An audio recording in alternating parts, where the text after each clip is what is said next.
today is from Exodus 3, the call of Moses. Moses was keeping the flock of his father-in-law, Jethro, the priest of Midian. He led his flock beyond the wilderness and came to Mount Horeb, which is also known as Sinai, the mountain of God. There, the angel of the Lord appeared to him in a flame of fire out of a bush. He looked, and the bush was blazing, yet it was not consumed. Then Moses said, I must turn aside and look at this great sight and see why the bush has not burned. Do you think he said that, or is that like, oh, holy moly, look at that bush? I know. When the Lord saw that he had turned aside to see, the Lord called him out of the bush. Moses, Moses, he said, and Moses said, here am I. Then he said, come no closer. Remove your sandals from your feet, for the place you are standing on is holy ground. He said further, I am the God of your father, the God of Abraham, and the God of Isaac, and the God of Jacob. And Moses hid his face, for he was afraid to look at God. Then the Lord said, I have observed the misery of my people who are in Egypt. I have heard their cries on account of the taskmasters. Indeed, I know their suffering. And I have come down to deliver them from the Egyptians and to bring them up out of the land to a good and spacious land, a land flowing with milk and honey, to the country of the Canaanites and the Hittites and the Amorites and the Perizzites and the Hivites and the Jebusites. The cry of the Israelites has come to me, and I have seen how the Egyptians oppress them. Go now. I am sending you to Pharaoh to bring my people, the Israelites, out of Egypt. But Moses said to God, no. He said, who am I? That I should go to Pharaoh and bring the Israelites out of Egypt? God said to him, I will be with you, and I shall be the sign for you that it is I who sent you. When you have brought the people out of Egypt, you shall serve God on this very mountain. But Moses said to God, if I come to the Israelites and say to them, the God of your ancestors has sent me to you, and they ask, what is his name? What shall I say to them? God said to Moses, I am who I am. And God said further, thus you shall say to the Israelites, I am has sent me to you. The word of the Lord.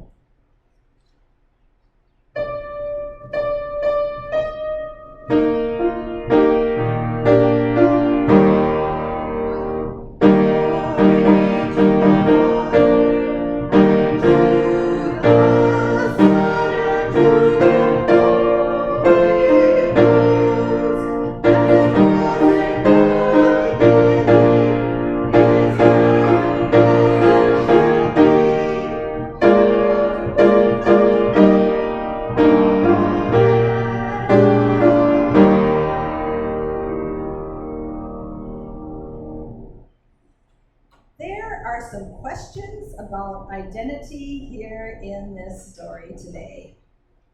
Moses says, who am I that I should go to Pharaoh? You're Moses, silly. We look back and we see this great story of Moses with his power and might to lead the people, and we know he starts off at this very humble beginning. Moses was a special baby. His mom hid him and then stuck him out in the reeds in a basket, right? Only to be found by one of the Pharaoh's family members and to be raised in the royal family in the palace. Then, when he fled Egypt, he stumbled upon the priest of Midian, Jethro, who took him in and made him part of the family as his very own son, giving him to his daughter in marriage. He's a special person. God sees him as a special person, identifies him as a special person. But Moses sees himself differently.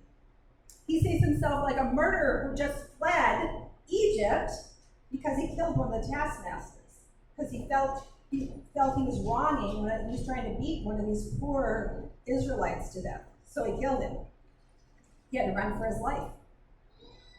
And he wasn't really part of Pharaoh's household, right? He was a Hebrew. That was plain to see because the fact that he was circumcised and nobody else was. And he wasn't really part of this Midian clan either, only through the kindness of Jethro giving him one of his daughters and bringing him into his family to survive. But God sees Moses as one called to save the people. Period. Moses goes on to plead with God to send someone else, right? I can't speak in front of others. So God says, oh, take your brother Aaron, which makes me think, boy, Moses' mom was good at hiding babies, because shouldn't he die too? Take your brother Aaron, he'll speak for you. And then he commissions his staff that he was using for the sheep to be a weapon to show God's authority and power when he gets to Egypt, right? He uses that to show God's power, not by beating on people, but actually touching the water and turning it to blood, dropping it so it turns into a snake, showing God's power and authority. And then finally, he didn't know what else to say, so he said, oh, please just send someone else. God still has confidence in him. Still has confidence in who he is and who he will become. And don't you also love this? Moses like, I am really not sure who you are, God. Well, he doesn't, because he was Hebrew. He should have known Yahweh, but he doesn't because he was raised in the palace of the Egyptians, who had a lot of other gods. And Midian, which had other gods. So it's like, oh, did you know who God is? So he's asking, who are you? If they ask, who do I say? Is there a secret password? The people at the time knew God as Yahweh. Well, we say it as Yahweh, but it's really, in Hebrew, it's the breath of God. They knew God's name was so powerful and holy and precious that they didn't even dare say it, so they breathed it. They knew it was the breath of their life. So they called God Yahweh. So today we hear, and back with Abraham, God says, I am. I am what will be. I will become what I choose to become, and I am what I am right now. This all-knowing, all-present, not confined by time or space or knowledge, God, that will be with the people. And he reminds him that I am this God that made this promise at the beginning to Abraham, to give them a great nation and to give them this land. Remember the God of Abraham, who had Isaac, who had Jacob and Esau. And then Jacob has that huge 12-tribe sons, including Joseph, who they tried to sell off and murder. He doesn't pick the best people, does he? But he picks the people that need to be picked. Right now, he knows that the people in Egypt need help. He has heard their cries. They are Abraham's great nation. And he heard their suffering. And he is going to do something about it. And Moses is going to be the one who carries it out for him. He is going to take them back to the land that Abraham first claimed. He is going to make them a great nation again. It'll take them 40 years in the wilderness to figure out who they are. There's another identity crisis, right? They had to figure out who they were other than slaves in Egypt. Well, with all this going on, we should be questioning our own identity too. Who are you? Who are we? In the context of this story, where do we find ourselves? And how are we feeling? Do we feel a lot like Moses? Oh, who am I, God? Couldn't you pick someone else? Yeah. Or blame God? Oh, God, why would you do that to me? Oh, yeah. We've all been through that valley. The thing is, God creates each one of us beautiful with great possibilities. Each one of us. And this is what I love about you Presbyterians. Now I'm going to call myself a Lutheran and just lift up all you Presbyterians because, we always make fun of the Presbyterians. Oh, well, they're predestined, so they already know what they're going to do. It was a joke, but it's true, right? This whole idea that God has a plan for you. We read it all over the Bible, right? God has a plan for you. You don't have to worry about it. You don't have to worry about somebody else's plan. Well, I think I better decide how you should live. God has the plan, which sets us free to love and serve God and neighbor. What a great, great philosophy. Love that, Presbyterians. I might become a Presbyterian one of these days. I just love that. Because it lets go of all that we hold on ourselves personally as our own identity and how we like to identify others. Sometimes negatively, sometimes very judgmentally.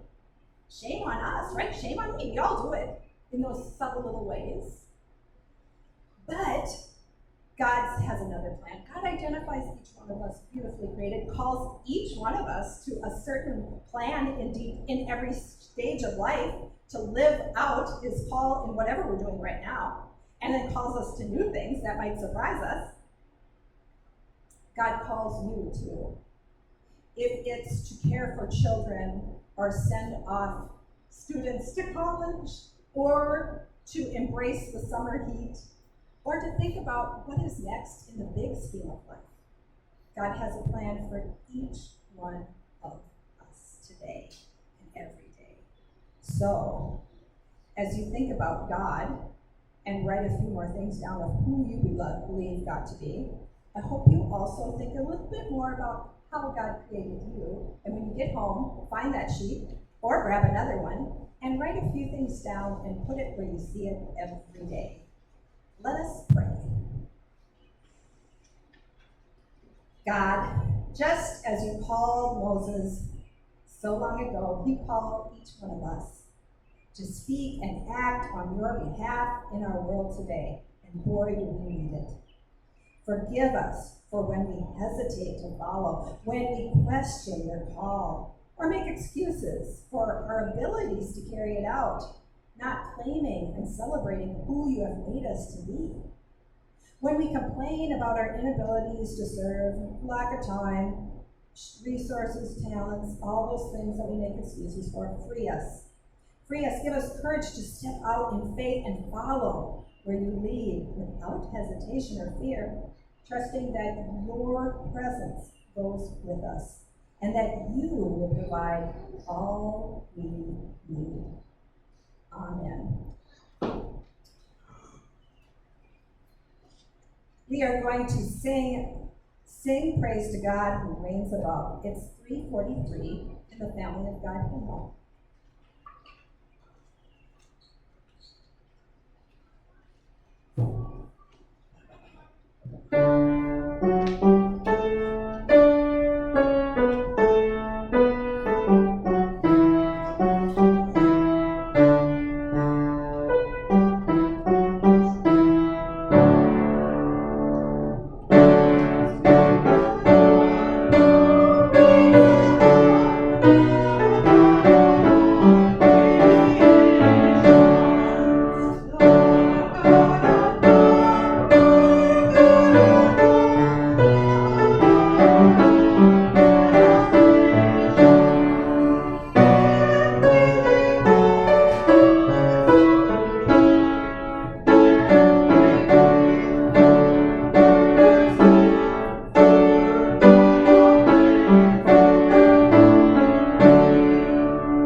collect our offerings to God.